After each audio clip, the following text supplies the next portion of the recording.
estamos de regreso en Vive Libre. Doctor, ¿cuál es el momento entonces para acudir a una unidad especializada, a un centro de atención para desintoxicación? Bien.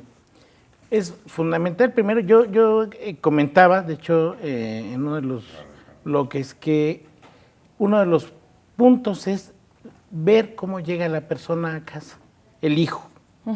Porque si nada de esto lo observamos, no va a haber ese momento. Él llega y se duerme y puede ser que se broncoaspire con su propio vómito y ahí se acabó la historia. ¿Qué ocurre? Que uno lo va viendo, uno debe de pararse, platicar con el hijo, ver cómo está, o con el padre, vamos, con quien sea el familiar que viene mal. Si yo veo que tiene pérdida del estado de alerta, que no está consciente, que a lo mejor, bueno, en un estado aceptable, que no camina bien, que puede estar vomitando, todo este riesgo lo puede llevar a una broncoaspiración, lo puede llevar a una caída, lo puede llevar a unos elementos de riesgo. ¿Cómo lo evito? Lo llevo a un hospital. Sí. Ya vamos a hablar en general, lo llevo a un hospital donde le presten la valoración inicial, donde puedan en un momento determinado hacer un lavado gástrico para que no tenga el riesgo de una broncoaspiración. Le hagan una valoración de los niveles de alcohol. Por ejemplo, en este caso sí ya el toxicológico que tiene ese tipo de laboratorio. Sí. Entonces se mide, dependiendo del grado de alcohol, es cuando se va a decidir que es una urgencia mayor y entonces obviamente se queda. Puede ser que sea una intoxicación leve. Bueno, ya en la intoxicación leve se dan las primeras medidas de estabilización y seguramente se podrá ir a su casa. Pero la valoración no la hace la familia, no la hace el amigo. La valoración no es un café, no es una birria, no es una pancita, no. Sí, porque así, no, pues darle un café bien cargado y con eso. No, el problema está dentro, porque produce, por ejemplo, una intoxicación taquicardia, que es una aceleración. Y si estamos hablando de una persona mayor, como lo platicábamos, puede haber que se desencadene un desprendimiento de un émbolo y acabe en un infarto. Sí. Y que obviamente a lo mejor no está asociado mentalmente con el problema. Todos decimos, bueno, viene intoxicado, es mental, no pasa nada. Viene alegre, viene contento, no pasa mayores. Pero cuando resulta que llegamos al otro día, se asfixió, que se cayó de las escaleras, ahí la historia cambia. Que tuvo una hipertensión y hizo una hemorragia cerebral. O en Entonces, estos llamados viajes, doctor. Que este primer viaje no sea el último, yo creo que eso sí es fundamental. Sí. ¿Por qué? Porque en esta parte hay algo que decía hace rato, doctor, y es cierto. O sea, tiene que ver mucho con la experiencia de consumo. La persona que sabe consumir, porque ya lo ha hecho, ya sabe cuánto más no se debe de meter. Pero el que no sabe, en ese primer viaje, muchas veces rebasa las dosis. Y muchas veces por eso es el último. Porque se hacen complicaciones tan severas que no hay forma de recuperarlos.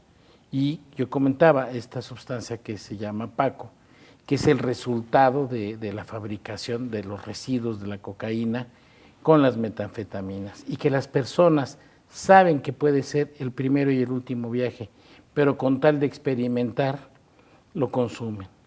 Y muchas veces es una hemorragia cerebral, eso es una insuficiencia respiratoria, que no le va a permitir ni siquiera regresar a esa experiencia que tuvo inicialmente. Sí, claro, fue el último. Claro, fue el último. Entonces, ¿qué es lo importante? Yo veo que está mal, yo lo llevo a que lo valoren. Ya si a mí me dicen, está en condiciones, no tiene, la presión está bien, los signos están bien, bueno, vámonos. Sí. Pero si no, ahí se queda. Acuérdense que el asesino silencioso es la presión alta y muchas veces no la detectamos, y más con el consumo de sustancias, metanfetaminas, cocaína, todos esos estimulantes tienden a subir la presión. Si yo no voy a que me la chequen, a que me la detecten, puede ser la última vez que lo tenga. Es un proceso muy complejo, doctor. Es un proceso muy complejo aún para los adictos que son expertos, porque, por cierto, los casos, por ejemplo, de las personas que mueren por una sobredosis de heroína, pueden ser muchas veces casos en los cuales los consumidores tenían años consumiendo, de hecho ya con una adicción establecida, pero tú no puedes tener una manera de determinar si la heroína que le acabas de comprar a la persona que incluso te ha vendido siempre puede en esta ocasión estar mucho más concentrada y ser mucho más potente. Entonces tú te vas a administrar, digamos, la misma dosis como lo calculas habitualmente y puede ser que te mate por una depresión respiratoria en cuestión de unos cuantos minutos.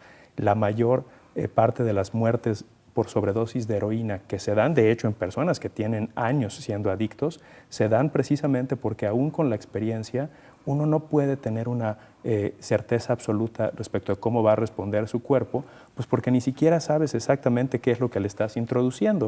O sea, puede ser que te hayan vendido otra cosa, puede ser que esté, digamos, mezclada con otro tipo de drogas. Por lo tanto, es como apostarle a algo que tú no puedes saber y lo que apuestas es tu vida, ¿no? Es como jugarle a la ruleta rusa, yo digo, ¿no? O sea, lo mismo que comprar tachas o comprar cocaína. No puedes suponer que alguien te las está vendiendo con un estricto control de calidad, pues porque no es algo legal.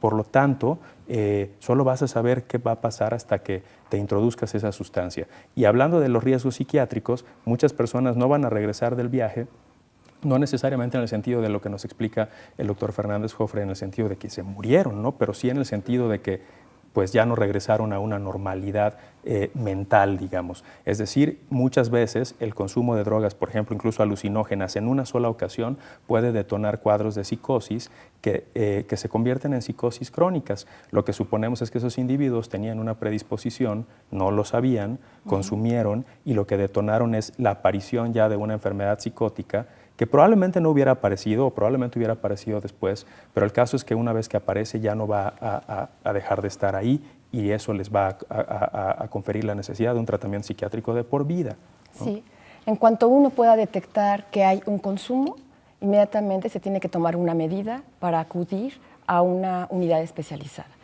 Sí, aquí hay algo muy importante que sí me gustaría agregar y que respalda lo que comenta el doctor. Por ejemplo, en el caso de la cocaína, del crack, normalmente le agregan un pesticida. Le agregan un pesticida que es un órgano fosforado. Y mucha gente dice, bueno, ¿por qué? La cocaína se metaboliza en el organismo por unas sustancias llamadas colinesterasas. Cuando entra este pesticida las deprime y el efecto de la cocaína se duplica o se triplica. Por eso la meten. Pero el consumo de esas sustancias es un veneno que se pega en las grasas. Y puede ser que yo ya perdí el efecto de la sustancia hoy, pero en un mes, en 2 meses empieza a liberarse del tejido graso y me empieza a generar datos de intoxicación que pueden ser mortales o discapacitantes. Y eso lo tenemos generalmente que tener en vista. La gente que consume, que prepara las sustancias, no lo va a hacer con un control de calidad, que es lo que menos interesaría. Interesan efectos como estos, que uno no se imagina. Yo lo que busco es que la droga tenga más tiempo y lo hago a través, por el buen conocimiento, de suprimir aspectos del organismo para que me den el doble o el triple de tiempo de sensación. Hay que estar muy alertas, doctor. Hay que estar pendiente de qué se está consumiendo en casa para poder actuar a tiempo y no tener una situación como estas. Bueno, llegamos al final de este interesante programa. Quisiéramos quedarnos más tiempo, no se agota. Es una información fundamental. Podemos continuar en otro programa, lo vamos a hacer. Y te dejo un mensaje: vive libre.